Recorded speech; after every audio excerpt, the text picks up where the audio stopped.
at Monmouth. We want students to be able to do many things. We want them not just to be excellent problem solvers in engineering, but we also want them to know other things.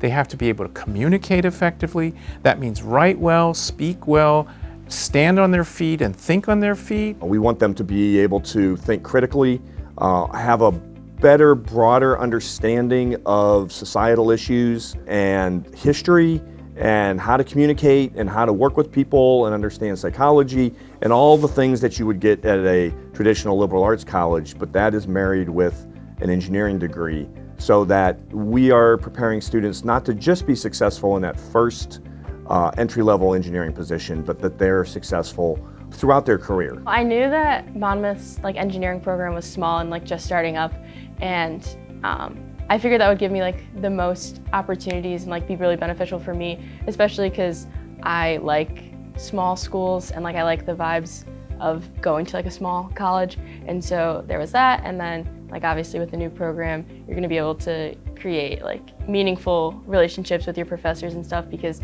they won't have 100 students that they need to spread their time out over. I mainly wanted to be an engineering major on my college search, and I saw that this was a really young program.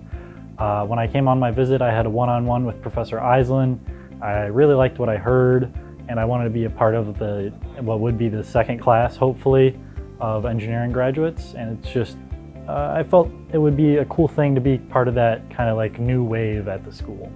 Here, I know all my students really well. I even know the first-year students really well. So that makes a big difference. For some students, that makes a huge difference for them to be able to have that relationship and see those principles lived out in front of them instead of it just being in the classroom, because we interact in a lot of different settings than just in the classroom. I was actually a part of the SOFIA program, and I was a student mentor, and we built a wind tunnel. I really enjoyed it because we kind of got to do everything as students from start to finish. So we got to design it and do all the research, and then we got to do all of the building. And obviously Professor Eisen was there as a resource, but he really let us take the reins on it. And so it was the first real experience I had fully on my own doing something, which is also a confidence booster. What I want and what our program does is it prepares them to continue to learn, to continue to encounter new ideas and learn them and incorporate them and work with them, so that these future jobs, these future tasks, which